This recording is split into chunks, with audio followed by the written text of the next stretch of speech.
Bonjour Hélène, bonjour. Il est midi 20, ce lundi 28 décembre 2020. Écoute ma grande sœur, comment vas-tu? Hier, tu t'es endormi en pleine journée, j'ai dit elle est fatiguée.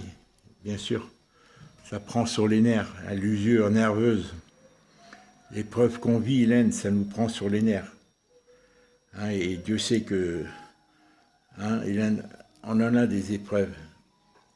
Toi, avec les tourments qu'on t'occasionne et ta santé, moi, avec ma famille, la CNAV, et maintenant le problème d'André, voilà, auquel se greffe avec Émile des trucs que je n'apprécie pas suite au drame d'André, de notre sœur, la façon dont les choses se passent. Voilà, je sais pas, tu vas peut-être dormir à cette heure-ci, j'en sais rien. Voilà Hélène, je voulais te dire, voilà, j'ai reporté mon voyage, je devais être dans le train là aujourd'hui, finalement je l'avais reporté à mercredi 9 h du matin, pour arriver vers 19 h à Auray.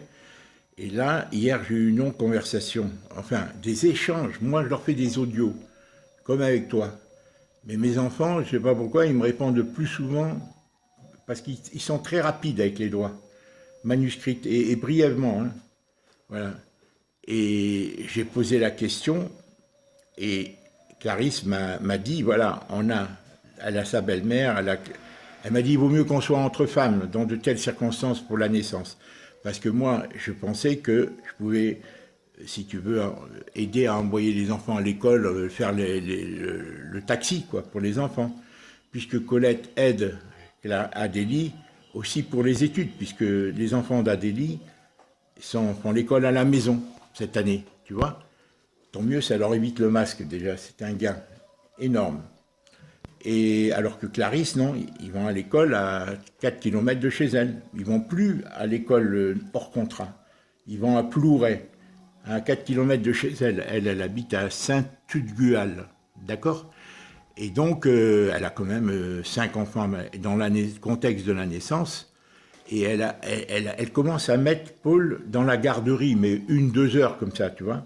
Mais à la naissance, si elle allait le bébé, la naissance a lieu entre le 3 et le 9, ce qu'elle m'a dit. Eh bien, ça va l'épuiser, il faudra peut-être qu'elle ait plus d'aide. Et moi, je me suis proposé, j'ai dit, si vous avez besoin de moi, mais moi, j'ai compris, Hélène, moi, j'ai compris que, bon, Clarisse, elle a plus besoin de femme et de son mari, pour l'aider qu'un homme comme moi. Mais moi, j'ai dit, voilà, je viens pour faire le taxi, éventuellement faire la vaisselle, ce que je fais bien. À la maison, Hélène avec Colette, c'est moi qui faisais souvent, le plus souvent même, la cuisine et la vaisselle, très souvent, tu vois. Et même avec maman, je voulais faire la vaisselle, elle ne voulait pas. Et maman s'est bouillanté les doigts, je ne sais pas pourquoi elle ne voulait pas que je fasse la vaisselle. Enfin bref, et parce que Colette avait mal au dos. Hélène, Colette, elle avait mal au dos suite à ses accouchements, etc. Et donc, voilà. Et je suis encore long.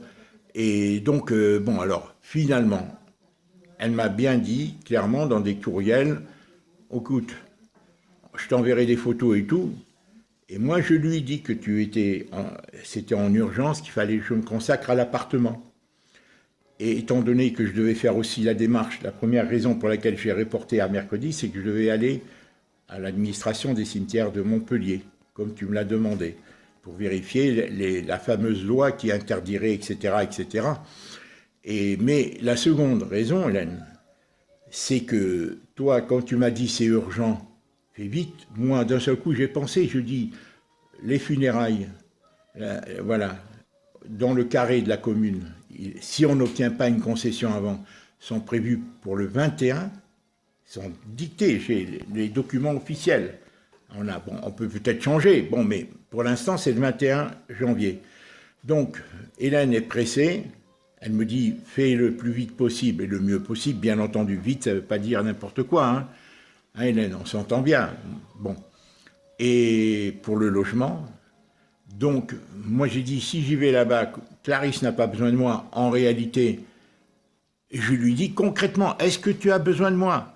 Et elle m'a dit non, dans les premiers jours, voilà, il y a la maman, il y a la belle-mère, il y a la tante, il y a les amis, il y a son mari, et il y a ses enfants aînés, Catherine, Jeanne, bon, quand même maintenant, bon, elles prennent des responsabilités. Donc j'avais compris, j'ai dit, bon, il y a un intérêt mutuel à ce que je ne vienne pas tout de suite. Voilà. En plus, bon, il y a le problème de Colette, parce que Clarisse m'avait dit que pour Colette, ça ne pose pas de problème. Oui, ça ne pose pas de problème si moi je suis chez Clarisse. Tant que Colette, bon, elle est chez Bibo, bon, j'en sais rien. Je ne sais pas comment Adélie et Bibo réagissent. Bon, je sais qu'ils m'ont tenu à distance depuis 2 ans. Bon, je ne te raconte pas là, bon, voilà, parce qu'il y avait Colette et tout. Est-ce qu'elle a changé? Est-ce qu'elle va changer? Est-ce qu'elle va devenir intelligente? Elle va comprendre que c'est l'intérêt des enfants avant toute chose, parce qu'elle souffre, nos filles, et particulièrement Clarisse. Héloïse, elle est à Paris, c'est autre chose, mais Clarisse et même Adélie, hein, c'est pas facile d'être femme au foyer, se consacrer à ses enfants dans ce monde moderne. Tu vois, c'est pas facile du tout. Donc il faut que, voilà. Et bon, alors, bon, on s'est entendu, bon, ok, je reste pour une durée indéterminée. Et pendant ce temps-là, je vais, bon, faire des estimations au mieux possible, de manière la plus judicieuse, la plus intelligente, parce que les agents immobiliers, c'est des requins, voilà. Et moi, j'ai quand même Kiomi, qui, je ne sais pas si c'est sa spécialité. Pour la succession, elle confie à une de ses collègues, Claire, qui travaille dans le même cabinet, le problème de la succession. Bon, mais est-ce qu'elle est dans l'immobilier? Elle, j'en sais rien, mais toujours est-il qu'elle va me renseigner, Kiomi. Elle va me renseigner, je vais lui téléphoner. Là, elle est en vacances encore pendant 3-4 jours. Je vais lui téléphoner. Et voilà, et bon, elle va me dégrossir. Mais moi, je lis beaucoup sur Internet et je prends des notes. Donc, je suis méfiant, je vais voir quel prix. Parce que ici, cet appartement, Hélène, il est grand, mais il est tellement bien situé. Si tu savais comme il est bien situé... Écoute, moi j'ai vécu à Montpellier 3 ans, mais je ne connaissais pas Montpellier. J'allais au Pérou, j'allais au parc, là, tu sais, place de la Commune, là, le grand jardin près du Quorum. Et voilà, c'est le trajet. J'amenais les enfants à l'école, j'allais au Pérou. L'école privée était, au début c'est l'école Lamartine, était en face de chez nous, rue de la Valfer. Après c'est l'école privée pour les grandes, et voilà. Et voilà. Et je faisais que ça, pris par mes procès très rapidement, le magasin et tout. Bon, je ne pensais pas visiter, je ne pensais pas. Quand on est arrivé à Montpellier, il y avait partout des slogans, partout des affiches, Montpellier c'est pour la vie. Et je disais à mes enfants, Montpellier c'est pour la vie. Et tous y criaient, oui, tu penses, Montpellier pour la vie. Mais je ne le connaissais pas. Moi, je faisais la foire de Montpellier avec Colette depuis quelques années, et j'étais fasciné par Montpellier. Et figure-toi, hier après-midi, j'ai fait une longue promenade, c'est les vacances scolaires, il n'y a pas d'étudiants. Et dans le vieux Montpellier, mais Hélène, c'est une mine en or. La vieille ville, quel charme qu'elle a. Mais tu sais que tu l'as située d'une manière extraordinaire, André, vraiment. Elle avait 40 ans de moins, Hélène. Mais c'était, pour elle, elle devait rêver d'être installée comme tu l'as installée, Hélène. L'appartement est super, surtout maintenant que tu l'as en plus restauré. Il est super bien localisé. Elle était entourée de jeunes, elle-même qui était jeune, Hélène. Mais il y avait toutes les activités. Et aujourd'hui, elle est près de la cathédrale, où elle se rendait des fois ou à la messe, ou à assister, ou pour l'orgue, ou pour avoir de l'ombre, tout simplement, elle me le disait. Bon, mais il y a des tas de squares, des tas de petits jardins, il y a la fac de médecine, elle a déménagé cette année, la fac de médecine. Elle est allée, elle s'est sortie un peu de Montpellier. Il y a toujours la fac de droit, de sciences économiques et politiques, il y a le rectorat, et il y a d'autres choses, il y a beaucoup. Et on n'est pas loin de la place de la Comédie, en coupant par l'intérieur, là. Bon, c'est un peu insécurisé des fois quand on est... Mais bon, c'est fort. Et en plus, maintenant, avec les voitures interdites dans le centre-ville, c'est merveilleux, c'est très prisé. Et moi, je pense que ça va prendre une valeur encore plus supérieure. Alors, l'agence immobilière qui est venue, 2 dames qui sont venues, je leur ai parlé. Oh, elle m'a dit, dans ce contexte actuel, c'est difficile. C'est pas vrai, moi j'en suis sûr que c'est faux. Actuellement, les gens, ils placent leur pognon dans l'immobilier. Tu sais pourquoi? Elle m'a menti. Tu sais que là, ça, c'est son métier, hein, de mentir. Hein, si elle voit. Parce que je lui dis combien ça vaut, 200, 250. Elle m'a dit, avant le Covid, oui. Et moi, j'y crois pas, c'est le contraire. J'en suis convaincu que cet appartement est très prisé. C'est la rareté qui fait le prix, Hélène. Tu comprends, dans le vieux Montpellier. C'est historique, c'est un site préservé, historique, il a une histoire et tout. Et il est charmant, comme si c'était, bon, surtout cet appartement, la cour, le jardin, la cour derrière, le silence, c'est la rue, voilà, devant. Tu l'avais super bien. Et je peux t'assurer qu'André, elle a dû vivre de très belles années. Après, vers la fin, elle a dû se sentir un peu seule. Moi, c'est pour ça que je pense qu'elle ne voulait pas trop de relations avec moi, parce qu'elle n'était pas malheureuse. Et voilà, elle n'avait pas besoin de moi. Moi j'ai changé en tant que frère et sœur, même quand j'ai vécu 3 ans ici. C'était dur pour moi de voir qu'André n'a pas voulu. Eh ben, elle avait peur de rentrer en conflit avec moi, avec vous, du moins du fait qu'elle avait des relations. Elle me l'a dit. À un moment donné, elle me l'a dit quand tu l'as installée. Et peut-être c'est pour ça, et peut-être aussi par égoïsme, parce que ça l'a arrangé. Comme Charles, comme Émile, que j'ai pas de relation avec toi, j'en sais rien, tu sais, dans la tête d'André. Mais elle, moi, je lui pardonne, parce qu'elle était sous médicaments, qu'elle n'a pas eu le temps d'éclore, elle était insécurisée, et elle s'enrichissait pas sur les dos des autres, elle savait pas comment s'en sortir, pris par les médicaments et tout. Bon, je sais qu'elle a exagéré parfois, particulièrement avec moi, mais moi, je ne tiens pas à rigueur, Hélène. Je dis, le seul regret que j'ai, c'est de ne pas avoir insisté pour qu'elle vienne. Et elle n'a pas voulu. Et c'est ça que... Et moi, je pense qu'Émile a dû l'influencer, parce qu'Émile, il en est malade. Il est malade de Charles, hein, il faut voir, c'est quasiment de la jalousie, il faut voir comment il me parle de lui. Charles ne lui a pas fait de mal, à ma connaissance, à Émile. À ma connaissance, Charles a su se protéger d'Émile, contrairement à moi, hein, qui subit tant de roublardises. Hein. Mais vraiment, dès que je suis arrivé en France, Émile, c'est comme ça, et maintenant... Pour moi, il est ailleurs que dans la famille. Hein. Je pense la même chose de Marie-Ange et aussi Charles, pour moi. Moi, je pense. Mais à des styles différents. Émile, c'est dans la haute sphère, lui. Hein. Et il se prend pour de la haute, il passe son temps à dire « je connais des grandes personnes », mais par les 3 points, tu sais ce que je veux dire, les sociétés en question. Et il veut toujours montrer qu'il est le plus fort, qu'il est le plus... Je ne veux pas rentrer dans les détails, Hélène. Dans cette affaire, Hélène, les photos, 30 photos dans 4 albums. Pourquoi 4 grands albums? On achète des albums quand on en a un plein. Mais pourquoi 4 albums et seulement un seul où il y a 6 pages avec 30 photos, les 10 autres pages, il n'y a rien, et les 3 autres albums vides, et les caisses à courrier, les caisses en carton, tout ça, Hélène, c'est vide. Alors comme Émile m'a dit, vas-y vite avant qu'ils prennent tout, moi je n'ai pas pensé qu'ils pouvaient prendre tout, moi je venais pour organiser les funérailles.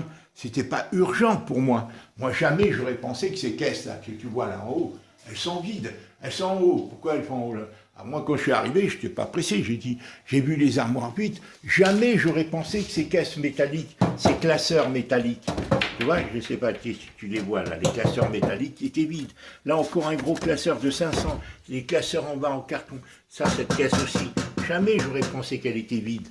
C'est des classeurs. Et alors bon, je prenais mon temps de visiter et tout. Tu vois. Et là, le seul classeur, c'est les 16 photos, comme je t'ai dit. Mais enfin, je ne veux pas revenir sur le sujet.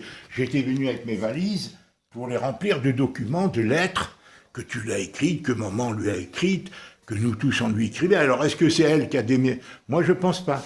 Sinon c'est grave. Sinon il y a préméditation de sa part dans la fin de ses jours. Pourquoi elle aurait déchiré des photos, Hélène? Pourquoi que vous lui avez envoyé? D'accord. Hein? Moi regarde, j'avais envoyé des photos de mariage. Là. Ça c'est des photos de mon mariage, du mariage de Félicien. Voilà. Hein? Des photos du mariage où elles sont quelque part par là. Enfin bref, c'est pas important ça, là les voilà. Tu vois, là, les photos de mariage de Félicien, les mêmes que je t'avais envoyées. Tu vois?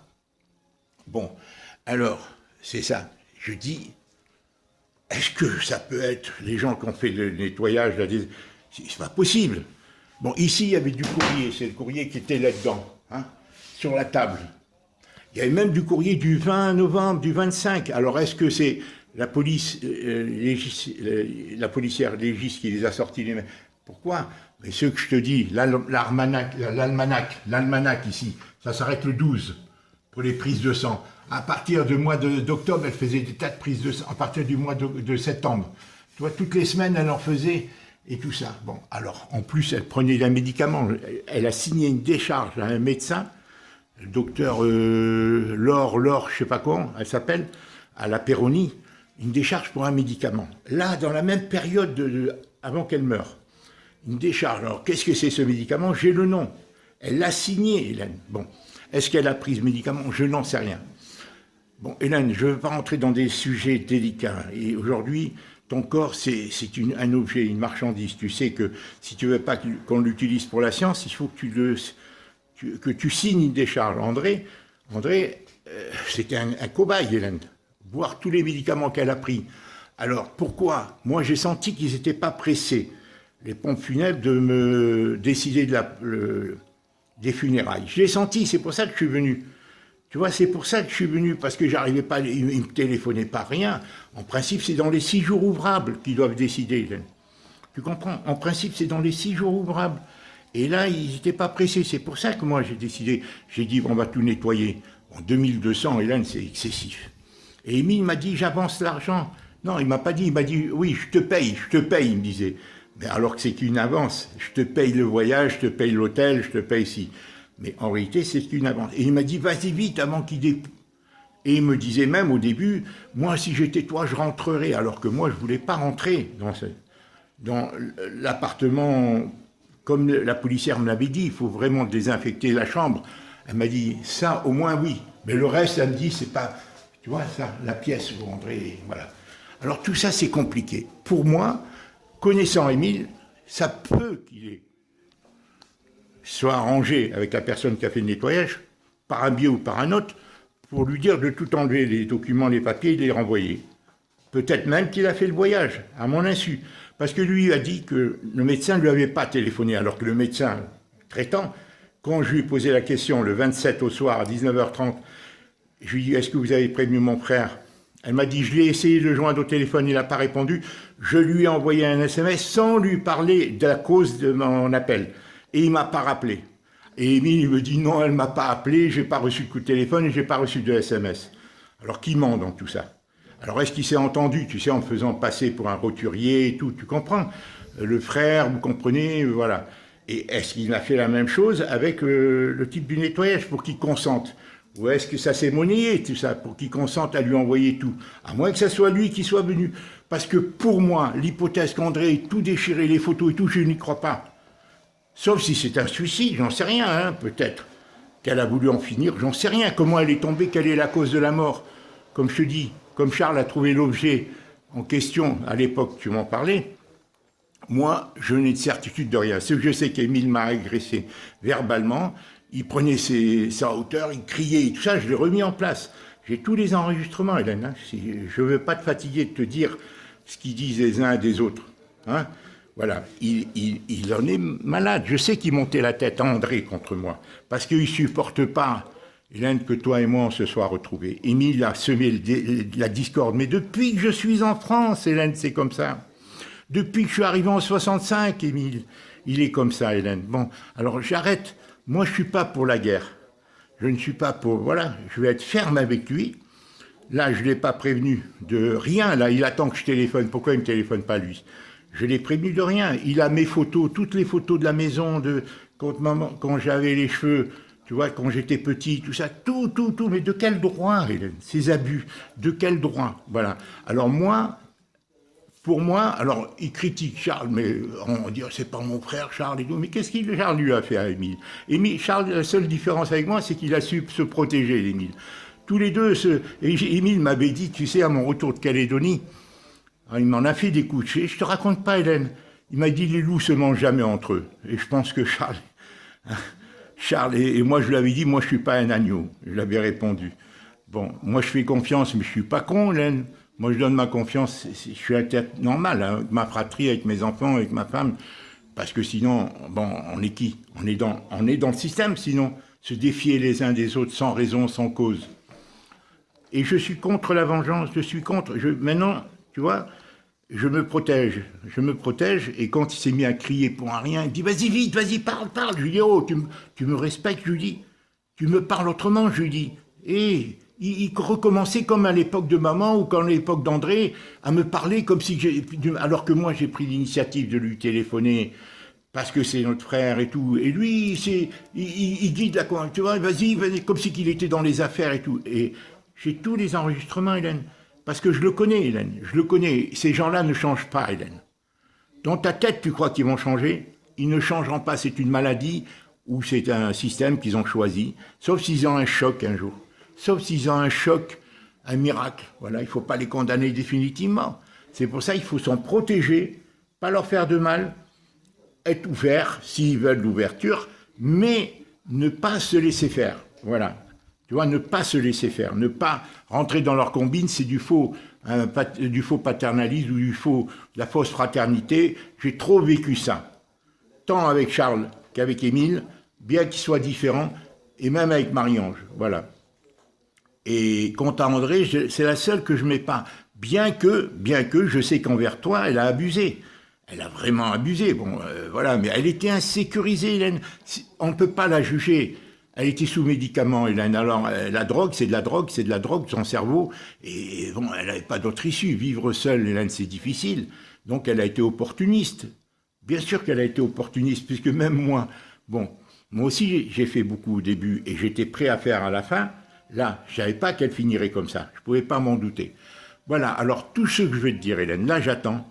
Bon, maintenant, donc, je reporte mon voyage. Je vais arranger une visite l'après-midi. Demain, je vais... Maintenant, il n'y a plus d'urgence. Oui, il y a une urgence, parce que si la sépulture est prévue le 21, si on peut obtenir la concession. Bon, je vais aller voir, discuter, voir la réglementation, etc. D'accord, M. Colavizin. Et je vais voir si on peut obtenir la concession. Mais sinon, Hélène, devant vendre cet appartement, on ne pourra pas l'obtenir. Si Charles ne veut pas faire valoir, bon, pour une raison ou pour une autre, cette facture qu'il a de l'eau, la régie des eaux, qui date du mois de juillet, je ne vois pas, parce que si on vend ici, Hélène, ben, il n'y aura plus de possibilité d'avoir une concession. Bon, alors je vais essayer de connaître toutes les conditions pour avoir une chance d'avoir une concession, soit avant la sépulture, soit... Parce que maintenant, la sépulture ne peut pas durer. Il reportera peut-être de 3 jours, 4 jours, une semaine, parce que j'ai eu une bonne relation avec les pompes funèbres de Gramont, avec M. Payan, mais pas plus, hein, Hélène, parce qu'il faut voir, ça va, hein, tous les jours, il y a 5, 6 enterrements, hein, minimum des fois. Mais les gens viennent, ils réservent pour les jours suivants. Il faut voir comment c'est organisé. C'est très rationnel, c'est très élaboré, c'est très, si tu veux, mécanisé, quoi, hein, maintenant. Et la plupart des gens, 60% se font incinérer, d'après ce qu'ils m'ont dit là-bas. Donc, Hélène, voilà, donc l'histoire des photos qui ont disparu et tout. J'attends de voir. Maintenant, je me consacre, donc, j'ai rendez-vous à 2h avec la fameuse dame, hein, qui vient et qui travaille dans une agence. Mais je fais confiance à personne, c'est normal, et on est dans le business. Donc, chacun voit ses intérêts. Là, l'agence qui est venue, et quand je lui dis entre 200 et 250, elle m'a dit c'était avant le Covid. Je pense que c'est le contraire. C'est maintenant que les gens veulent mettre l'argent dans la pierre. Parce que là, les banques, elles peuvent faire faillite. Et les gens veulent placer leur pognon. Des banques le retirent pour placer du pognon, faire des placements. Et cet appartement, il ne convient pas à des étudiants, sauf un couple. Avec 2 enfants, parce que les murs étant très hauts, les plafonds, regarde là, un couple avec 2 enfants, ça peut convenir. Même si c'est considéré comme un bureau, théoriquement, réglementairement, c'est quand même des murs de 3,50 m de haut. On peut faire un lit double ici, tu vois, un lit double, il y a la fenêtre, on peut décorer, c'est aussi grand, la salle de bain à côté. Bon, 2 enfants, bon, ça peut être bien pour une famille de 2 enfants ou d'un enfant, ou même un couple sans enfants. Bon, en faisant un bureau ici, hein, là où est tombé André, tu vois. Voilà ce que je voulais te dire. Donc, la dame vient à 2h, dans 1 heure, hein, la dame, ok. Alors, je l'ai eue hier au téléphone, hier soir. Elle m'a dit que je viens à 2h pour faire une estimation et vous conseiller pour vendre de particulier à particulier sans passer par une agence. Bien sûr, il faudra la rétribuer. On verra. Le prix d'une agence, Hélène, alors 6 mois, elle fait une bonne estimation, mais je vais croiser toutes les informations. C'est de là l'intérêt, Hélène.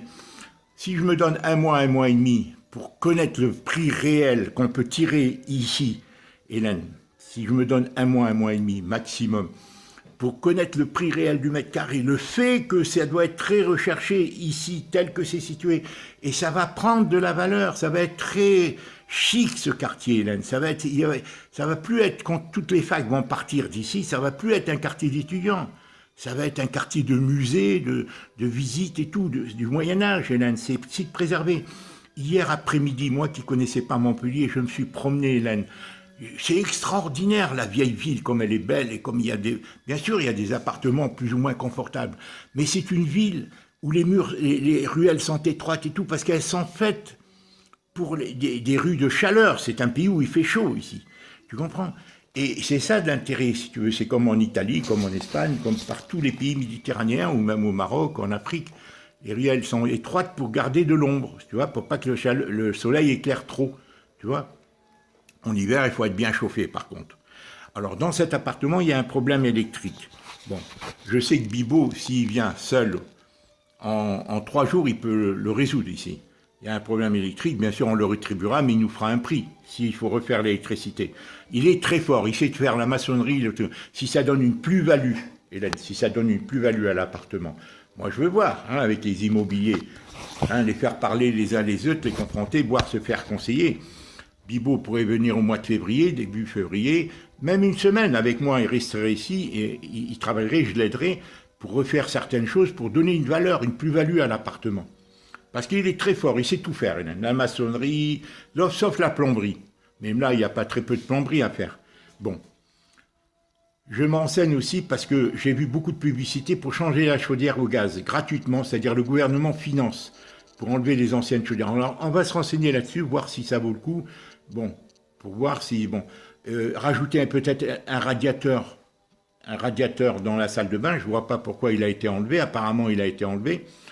L'améliorer, voir d'ici un mois si les choses qui peuvent faire, qui lui donner de la plus-value. Voir le marché réel, voilà. Parce que c'est quand même ton bien, c'est le seul, Hélène, que tu as, puisqu'en Calédonie, tu ne peux pas. Tu vois, Hélène? En Calédonie, tu ne peux pas vendre. Hélène, je suis obligé de te parler de moi. Moi, pour moi, Hélène, je te le dis très honnêtement, si tu acceptes.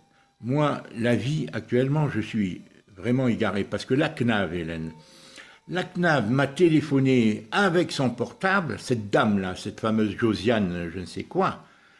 Pourquoi elle m'a téléphoné avec son portable? Et je l'ai rapporté, moi je pensais qu'elles allaient accélérer, mais n'oublie pas que le président de la commission devait me donner les raisons pour lesquelles il invoquait mes ressources pour me refuser. Mais ils ne me l'ont pas donné.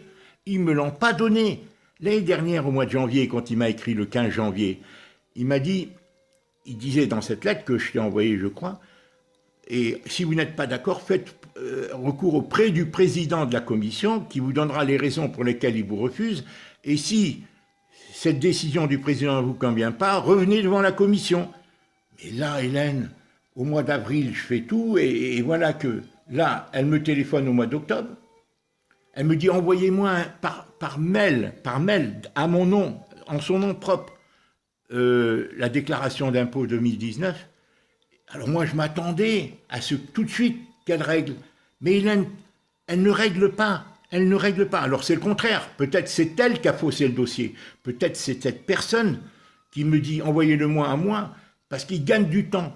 Et là, Hélène, il y a l'effet que tu m'as envoyé, la somme que tu m'as envoyée dernièrement, ça correspondait. Alors est-ce qu'ils suivent mon compte? Est-ce qu'ils suivent mon compte? Et le fait que tu m'envoies, eh ben, ils disent continue. J'en sais rien, mais toi, tu me dis, va les rencontrer. Mais Hélène, ils ne rencontrent pas les gens âgés. Ils refusent depuis 5 ans, Hélène. Depuis 2015, j'ai essayé de les rencontrer et tout. Ils refusent. Tout se passe en ligne maintenant. Au téléphone, quand tu arrives à les avoir, parler avec eux, mais c'est du vent. Parole contre parole. Hein. Mais en ligne, eh ben, il faut écrire et tout. Bon. Et là, ils prennent leur temps. C'est comme ça le monde futur, Hélène. Tout se passera en ligne, tout devient anonyme, télétravail à la maison, les gens ne vont plus avoir de contact.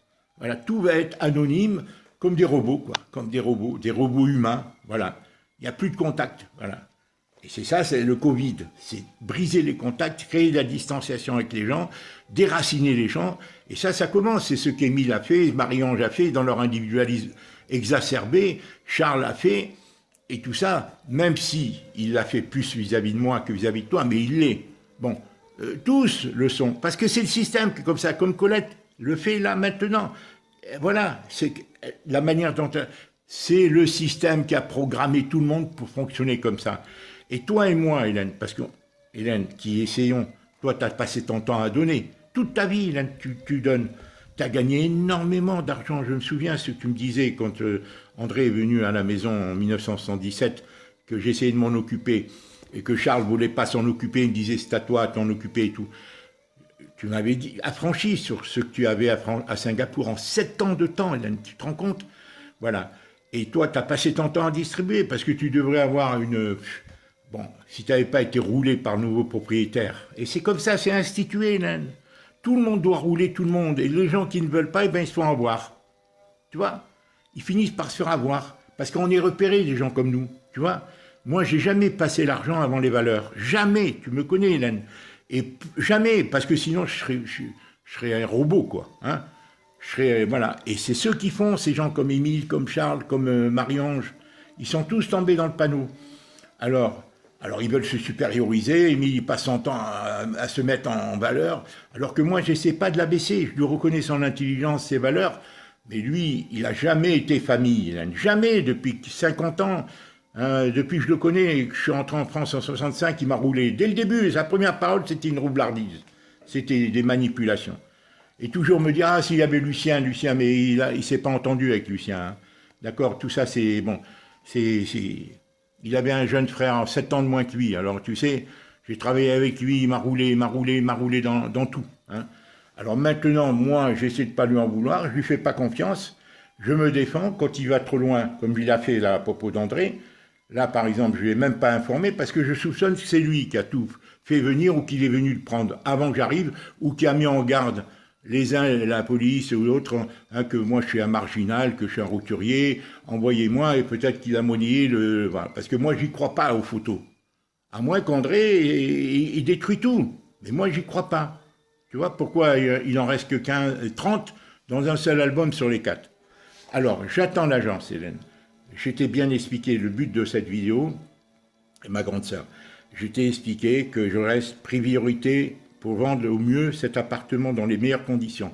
S'il faut l'améliorer un peu, bon, là, il y a une vitre par laquelle sont rentrés les pompiers qu'il faut, mais ça, c'est moi qui vais le faire, d'accord? Cet après-midi ou demain.